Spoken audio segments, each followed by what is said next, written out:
the News Hour, coming to you live from the studios of Hitzafrik Radio and TV.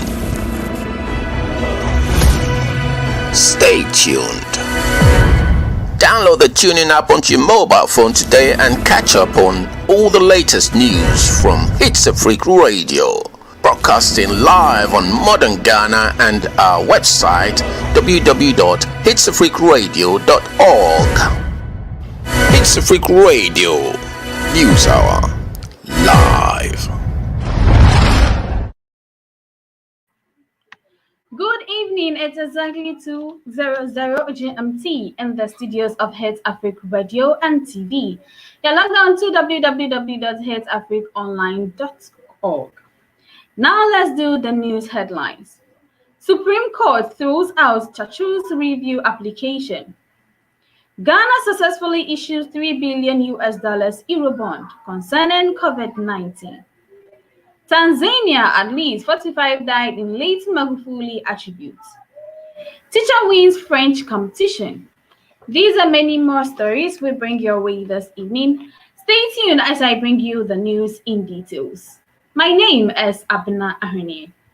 Now let's do the news in details. Supreme Court throws out Chachu's review application on Amewu's Gazette. The Supreme Court has thrown out a review application that sought to overturn the court's decision that permitted the Electoral Commission (EC) to gazette John Peter Amewu as the Member of Parliament-elect for Hohoe constituency in the Volta region. According to the 7th-member review panel, presided over by Justice Yao Apau, the review application fails. He added that the ruling of the court would be made available later Tuesday, March 30th, 2021.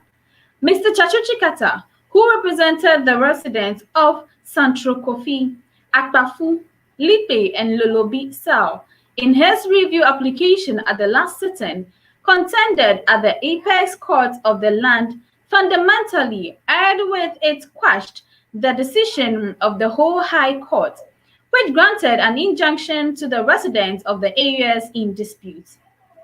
He contended that the court breached the fundamental human rights of the residents when it quashed an order by the whole High Court, which has placed injunction on the EC from presenting Mr. Amewu as MP-elect for Hohoe.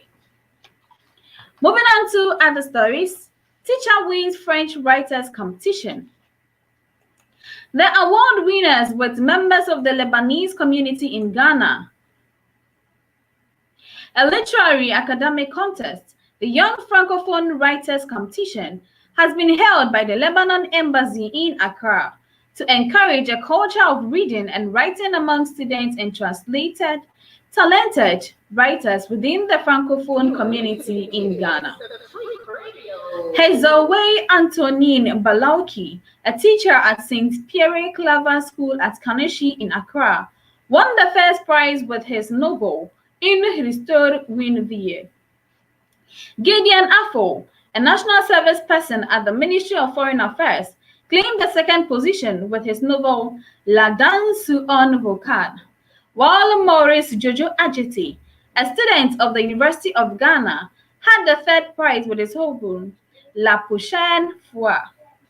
The winners received certificates of recognition, mobile phones, tablets, and collections of books from renowned French writers, all participants gifted this way. Moving on to other stories, NADMO trains specialists on post-disaster needs assessment. Mr. Eric Nana Ajiman Prempe Arrold, Director General of NADMO, with the participants, Mr. Eric Nana Ajenim Prempe, Director General of NADMO, with the participants, recovery specialists at the National Disaster Management Organization, NADMO NADMO, have undergone a 4-day training program on post-disaster needs assessors, PDNA, in Accra. The training sought to train a pool of recovery specialists on the PDNA and Disaster Recovery Framework, DRF, approaches and methodologies, and establish a group of professionals and civil servants able to undertake needs assessments on the ground and train others in their respective regions in the use of the PDNA and DRF methodologies. Nana Ajani Pramper said it was worthy to note that the Economic Community of West African States protocol regarding conflict prevention, management, peacekeeping and security of 1999 was structured to undertake humanitarian actions to lessen predicament of member states affected by disasters with a view of building resilience and better coping capacities. Moving on to other stories, Ghana successfully issues $3 billion Eurobond, notwithstanding COVID-19 pandemic. Mr. Ken Ofori-Atta, Minister Designate for Finance, the government of Ghana has made a successful debut into the international debt capital market, according to securing $3 billion from an oversubscribed bond book value of $6 billion. With this, Ghana becomes the first sub-Saharan African sovereign to issue an Eurobond in the US dollars since the onset of the COVID-19 pandemic.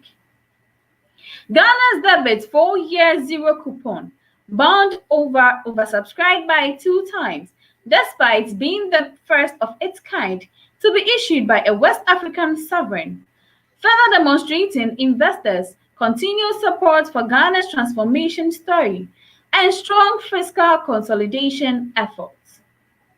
Zero coupon bonds are bonds issued without any interest but trade at a discount. Thus, unlike other coupon-bearing bonds, Ghana will not pay any interest on the 4-year zero coupon. The only debt obligation that the government of Ghana would have to honor will be the face value of $525 million on maturity. Ghana was projected to maintain positive economic growth of 0.9% in 2020, representing one of the few pockets of resilience on the continent and largely reflective of the exemplary leadership of the Nana Addo Dankwa Addo-led government in handling the pandemic. The government of Ghana expects to record average GDP growth of 5% over the medium term and has committed to implementing comprehensive measures, including the introduction of e-taxation to increase domestic resource mobilization, the deployment of digital platforms to engage local communities in the oversight of public spending, and efforts to strengthen tax administration systems to identify, track, and stem illicit financial flows, IFFS. Moving on to other stories, court orders repatriation of Nigeria. The Kaneshie District Court has ordered for the repatriation of a 28-year-old Nigerian, Eugene Wisdom Iyamu, for illegally obtaining a Ghanaian passport and birth certificate. Additionally, he has been fined a total of 2,640 Ghana cedis for the charges preferred against him. Iyamu, aka Anthony Kwarteng, secured the Ghanaian passport in Spain through a friend, but the passport got missing when he visited Nigeria. In his bid to secure a new Ghanaian passport in Accra, officials of the Ghana Immigration Service (GIS) nabbed him when he appeared to go through processes at the Passport Application Center (PAC) at Kwame Nkrumah Circle. He was processed for court and charged with illegal entry, attempting to obtain a Ghanaian passport, and possession and use of Ghanaian birth certificate. Iyamu pleaded guilty to all 3 charges, and the court, presided over by Ms. Ama Adomako Kwache, convicted him on all the 3 charges. On the charge of illegal entry, the court ordered Iyamu to pay a fine of 840 Ghana cedis, or in default serve 2 weeks imprisonment.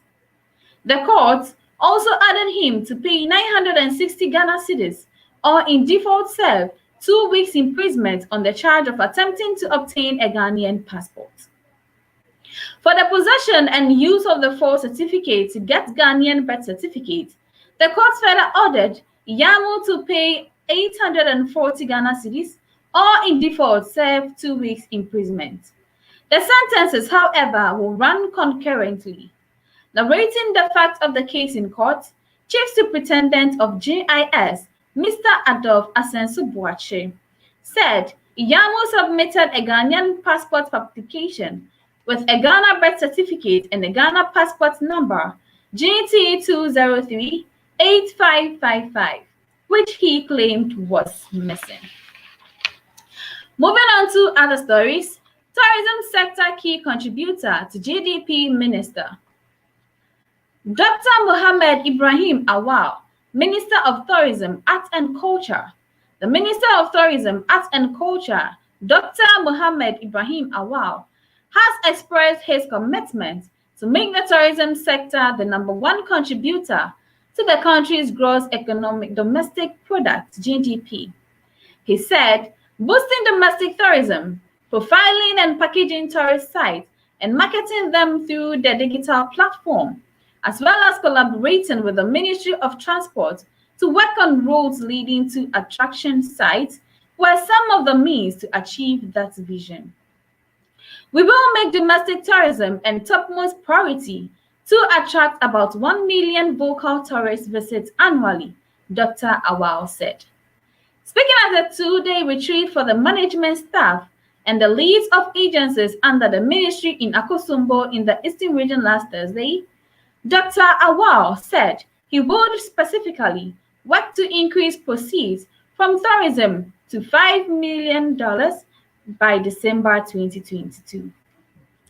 Tourism proceeds have been a little about $1 billion, except 2019, when the year of return beyond it to almost $4 billion. The tourism minister said it was part of his unwavering commitment to make Ghana's tourism hub a game changer in the economic transformation envisaged by President Akufo-Addo's vision of Ghana beyond aid.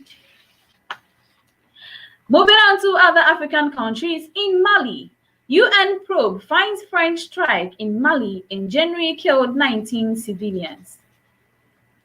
A UN probe has linked France to the recent airstrike that killed 19 civilians gathered for a wedding in Mali.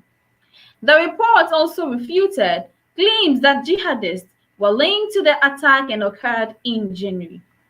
The Human Rights Division of the UN mission in Mali, together with the UN forensic aspect, has launched investigations to the attack near Bounty, south-central Mali, on 3rd of January and was able to confirm that indeed there was a wedding ceremony that brought together around 100 civilians at the site of the strike, including 5 armed persons, presumed members of the Sema Katiba, according to the report.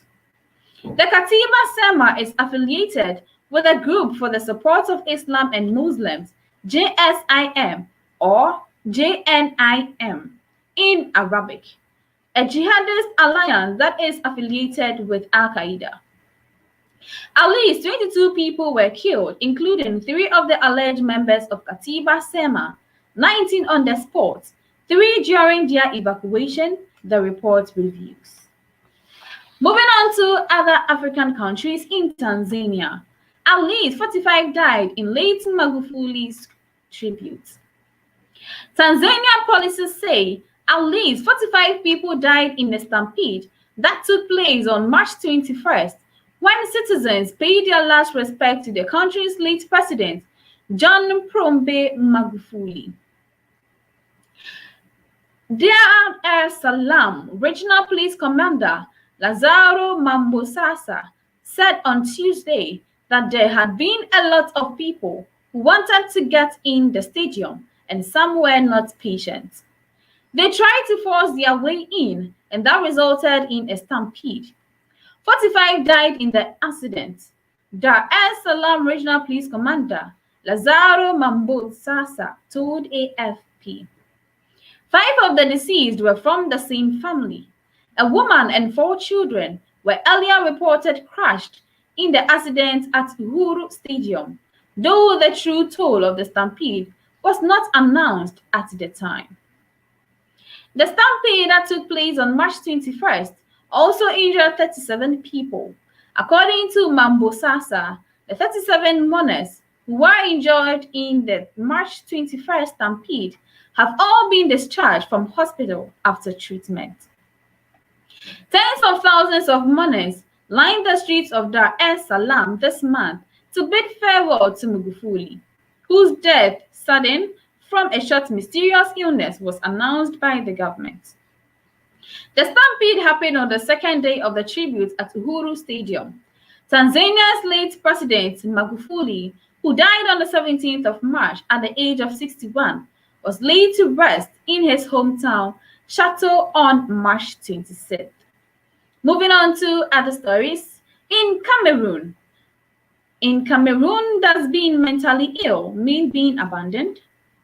In the eastern city of Discharge in Cameroon, it is no longer surprising for the inhabitants to see Judith Ngamene, the founder of APBE, walking the streets of the city in search of the mentally ill. She is accompanied by her team of volunteers who find patients. The East African country often stigmatizes people with mental health disorders, and it is common for them to be rejected by their families and society. They are given spare clothes, a trimmer for long hair, and food. She embarked on this journey 9 years ago after rescuing a mentally ill girl from the streets who was in the process of giving birth to a pair of twins. We support vulnerable people in general, abandoned people, vulnerable people, unloved people, lonely people, orphans, and all those who are in need, the needy, said Ngamene. In Cameroon, some people with mental health problems are rejected by their families, their children, and society. The association now operates in Chan, Mbauda, and Bafausam with 30 volunteers.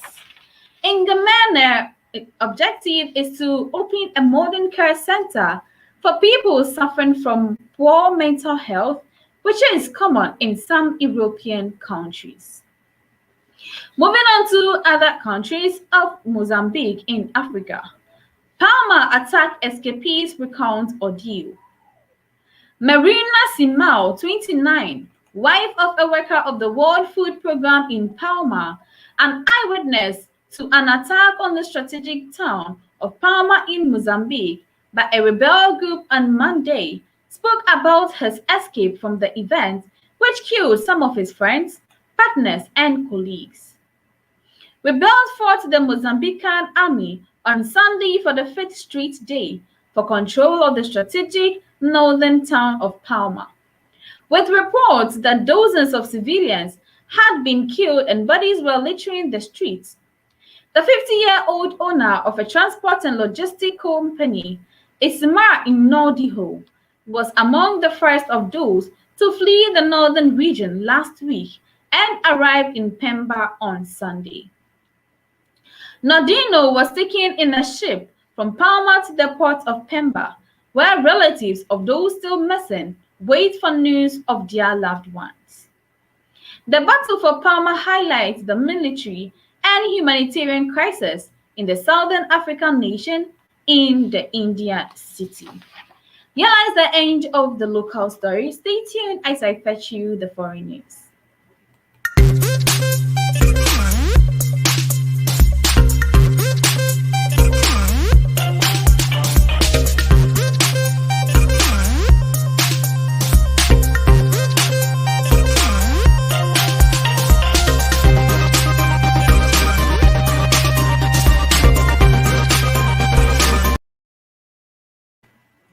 You're still logged on to Hitzafrik Radio and TV. We are streaming live on Facebook at Hitzafrik Radio. Now let's do some world news.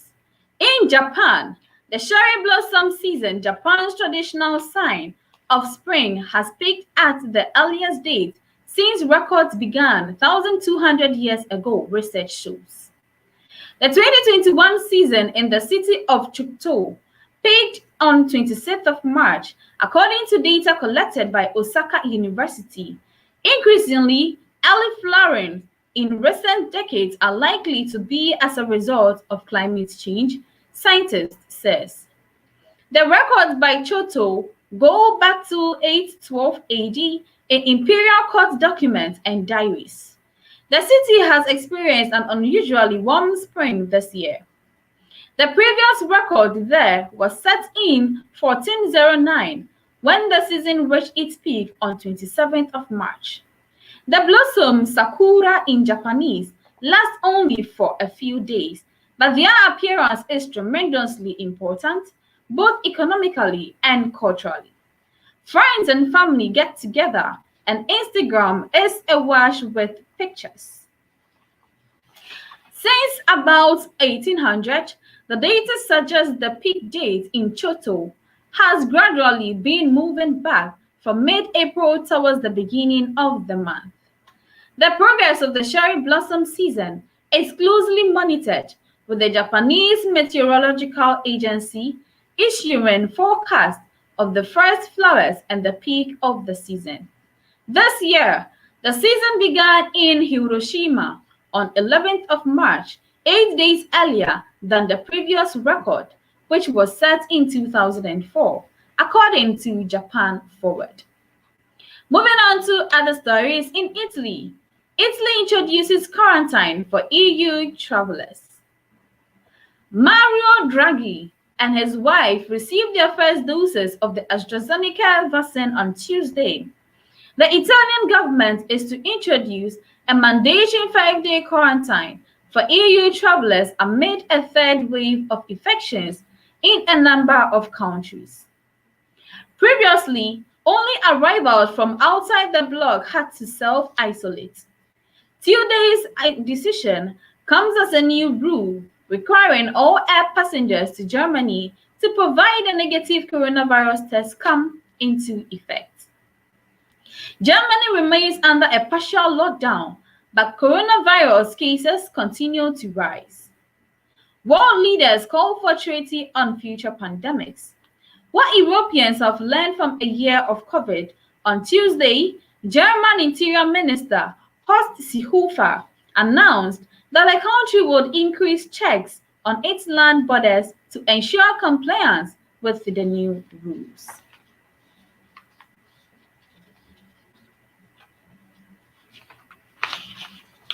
Moving on to India, Indian state reverses order turning away Myanmar refugees. Burmese police women who fled Myanmar and crossed illegally to India rest in a temporary shelter at an undisclosed location in India's northeastern state of Mizoram, on the state home ministry said its instructions had been misconstrued. The earlier order was issued amid reports of refugees entering Manipur after a coup in Myanmar last month. Protesters against the takeover have been met with increasing force. The military is reported to have killed more than 500 people since 1st of February. Thousands have reportedly been attempting to flee across the border to Thailand too, only to be turned to Myanmar's military resistance against Japanese occupation in 1945. India was one of the countries whose representatives attended the parade, during some criticism. Officials from Russia, China, Pakistan, Bangladesh, Vietnam, Laos, and Thailand were also at the parade. That same night, the general threw a lavish gala, which sparked outrage and condemnation. Here lies the end of the stories for tonight. Stay tuned as I fetch you the entertainment news. The News Hour, coming to you live from the studios of Hitzafrik Radio and TV. Stay tuned. Download the tuning app on. You're still logged on to Hitzafrik Radio and TV. We are streaming live on Facebook and YouTube at Hitzafrik Radio. Now let's do the entertainment stories for this evening. We spent about 6 million Ghana cedis million this year. 3 music awards, Sadiq Abdullahi.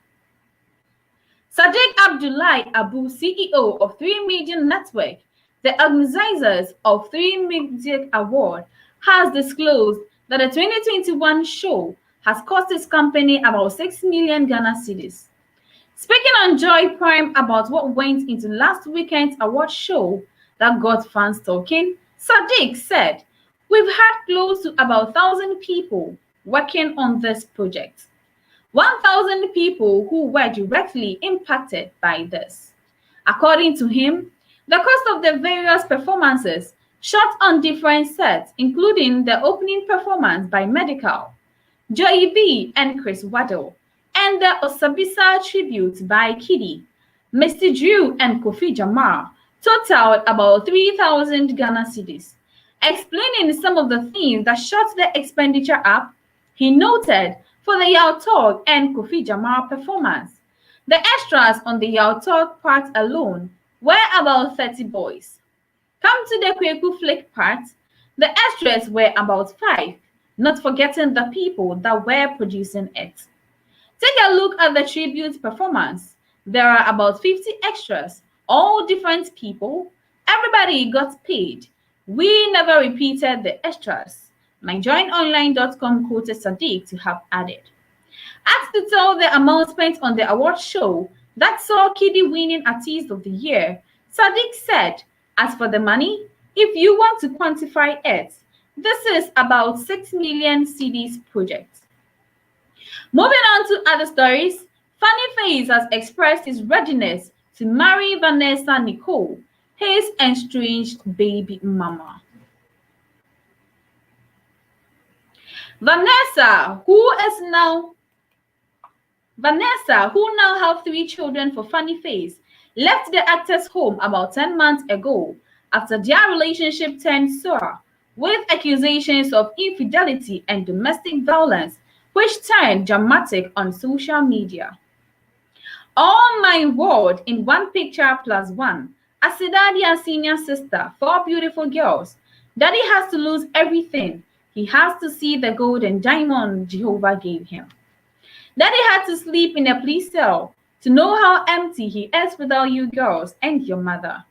The actor who was arrested recently wrote, Funny Face, who appeared in court and was summoned to go to Accra Psychiatric Hospital to receive mental treatment for exhibiting signs of depression, continued that, "I have to come close to losing my mind and be taken to the psychiatric for your mother to bring you girls to see me again, my sanity.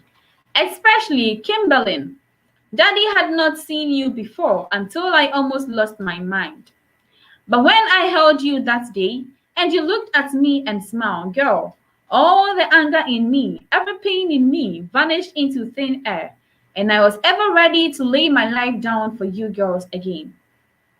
Speaking about family, in the long open letter, Funny Face quizzed that, "How long are we humans living on this earth for me not to give you girls a better start of life?" And added that, "I live in tatters, hustle and clean gutters to make sure you girls get the best of everything. I'm ready to come marry your mother and bring you girls home, ever ready to sacrifice everything for your happiness. I want you girls to look back and say, what a father we had someday when I am no more. A father who is and ever ready to sacrifice everything for our happiness. Oh yes, Daddy will be coming to Kumasi now. Kumerica soon, and trust me, it's gonna be beautiful. Mommy will tell you girls, Daddy is a warrior. Daddy is a fighter. He never gives up no matter what. Ready to do this for you girls and your mother. I love you, Vanessa," Funny Face added.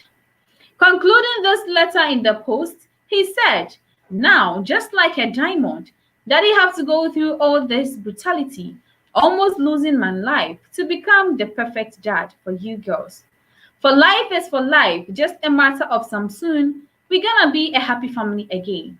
For everything I have been through now, I can look back and smile and say, what an awesome God we serve." It has, and it's bringing me to a perfect ending with you girls and your mother soon. Girls, daddy is back. Your lives becomes first love, you all and your mother. Here lies the end of tonight's stories. Stay tuned as I bring you a recap of today's news. You are listening to The News Hour, coming to you live from the studios of Hitzafrik Radio and TV. Stay tuned. You're still logged on to Hitzafrik Radio and TV. Now let's do the recap of tonight's stories. Supreme Court throws out Chachu's review application. Ghana successfully issues $3 billion Eurobond against coronavirus pandemic. Tanzania, at least 45 died in late Magufuli's attributes. Teacher wins French competition. These and many other stories I brought your way this evening. My name is Abena Ahwinie. Stay tuned for more music. See you tomorrow. Have a blessed evening.